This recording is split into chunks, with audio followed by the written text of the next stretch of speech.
আসসালামু আলাইকুম। আজ ১৭ই রমজান, ঐতিহাসিক বদর দিবস। মদিনা থেকে প্রায় ৭০ মাইল দূরে অবস্থিত একটি কূপের নাম বদর। সেখানে এই কূপের নামে তথা বদর নামে একটি গ্রামও রয়েছে। ঐতিহাসিক বদর যুদ্ধ এই স্থানেই সংঘটিত হয়েছিল। ১৭ই রমজান ঐতিহাসিক বদর দিবস। এই দিনেই ইসলামের ইতিহাসে এক নতুন অধ্যায়ের সূচনা হয়েছিল। দ্বিতীয় হিজরিতে অনুষ্ঠিত হয় এই বদর যুদ্ধ। মক্কার কাফেরদের অন্তরে মুসলমানদের ভয় ঢুকিয়ে দিয়েছিল।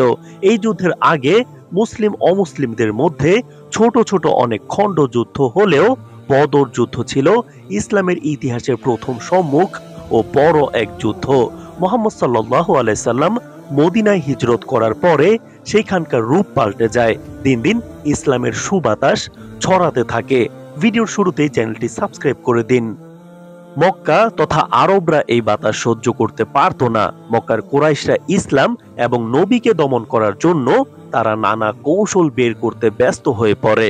অবশেষে মুসলিমদের চিরতরে নিশ্চিহ্ন করার জন্য অর্থ যোগান ও অত্যাধুনিক সমরাস্ত্র ক্রয় করার উদ্দেশ্যে আবু সুফিয়ানের নেতৃত্বে মক্কার একটি বিশাল বাণিজ্য কাফেলা শাম শহরে গিয়েছিল। মক্কার প্রতিটি ঘর থেকে প্রত্যেকের সামর্থ্য অনুযায়ী অর্থ দিয়ে গঠন করা হয়েছিল ৪০ জন সশস্ত্র অশ্বারোহী যোদ্ধা পাহারাদার ১০০০ মালবাহী ওটের একটি বাণিজ্যিক বহর এই কাজে লিপ্ত ছিল। মুসলমানরাও তাই যখন তারা সামদেশ থেকে ব্যবসা শেষে অস্ত্র নিয়ে ঘরে ফিরছিল তখন তাদেরকে আটকানোর সিদ্ধান্ত হলো। মক্কার কুরাইশদের সকল গর্ব ও অহংকারের মূল কারণ ছিল সিরিয়ার সাথে অতি প্রাচীনকালের বাণিজ্যিক সম্পর্ক। তাই রাজনৈতিক ও ধর্মীয় উভয় দৃষ্টিকোণ থেকেই উক্ত বাণিজ্য ধারাটি বন্ধ করা ছিল অপরিহার্য। আবু সুফিয়ানের দলবল যদি অস্ত্রশস্ত্র নিয়ে ফিরে যায় তাহলে পরবর্তীতে তা হবে মুসলিমদের জন্য আতঙ্কের। তাই মুসলমানদের আত্মরক্ষার্থে আবু সুফিয়ানকে আটকানো ছাড়া আর কোনো পথ খোলা ছিল না। বিষয়টি আবু সুফিয়ান টের পেয়ে দ্রুত সাহায্যের জন্য মক্কায় খবর পাঠায়। তবে খবরটি ছিল মুসলমানরা আবু সুফিয়ানের কাফেলার উপর হামলা করেছে। খবর পেয়ে তৎক্ষণাৎ আবু জেহেলের নেতৃত্বে ১০০০ সশস্ত্র যোদ্ধার এক বিশাল বাহিনী অস্ত্র সজ্জিত হয়ে মদিনা আক্রমণের জন্য বের হয়। অথচ মুসলমানরা যুদ্ধের জন্য কোনো প্রস্তুতি নিয়ে আসেনি। তাদের উদ্দেশ্য ছিল শুধু আবু সুফিয়ানকে আটকানো। যেহেতু ব্যাপক যুদ্ধের জন্য মুসলিমরা তখন প্রস্তুত ছিলেন না, তাই নবী করিম সাল্লাল্লাহু আলাইহি সাল্লাম সাহাবীদের সাথে পরামর্শ করেন যুদ্ধের জন্য সাহাবীদের পূর্ণ সমর্থন পেয়ে বাণিজ্য কাফেলার পরিবর্তে কুরাইশদের বিশাল বাহিনীর সাথে প্রতিদ্বন্দ্বিতা ও প্রতিরোধ করার সিদ্ধান্ত গ্রহণ করেন। মাত্র ৩১৩ জন মুসলিম এই যুদ্ধে অংশগ্রহণ করেছিল। মুসলমানগণ বদর পৌঁছে ময়দানের উত্তর দিকে অবস্থান করলেন, আর ময়দানের অপর দিকে কাফেররা তাদের তাঁবু স্থাপন করল। যুদ্ধের সার্বিক অবস্থা পর্যবেক্ষণের জন্য একটি উঁচু টিলার উপর নবীজির জন্য ছায়ার ব্যবস্থা করা হলো। বর্তমানে এখানে মসজিদুল আরশ নামে একটি মসজিদ বানানো হয়েছে।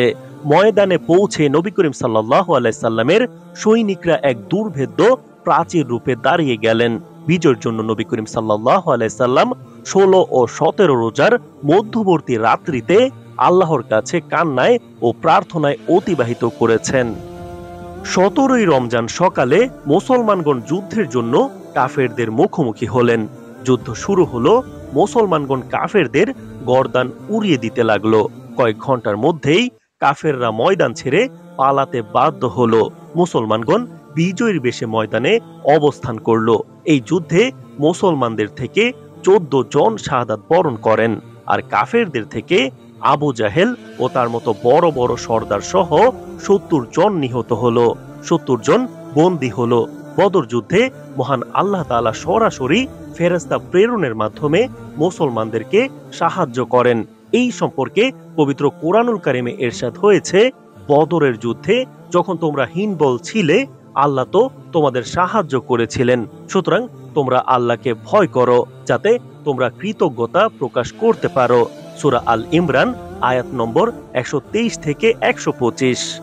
যদি আমরা বদরের বিজয় ইতিহাস থেকে শিক্ষা গ্রহণ করে সাহাবায়ে কেরামের ঈমানী চেতনায় যদি উজ্জীবিত হতে পারি তাহলে আজও পৃথিবীতে ইসলামের বিজয়ের পতাকা উড়বেই।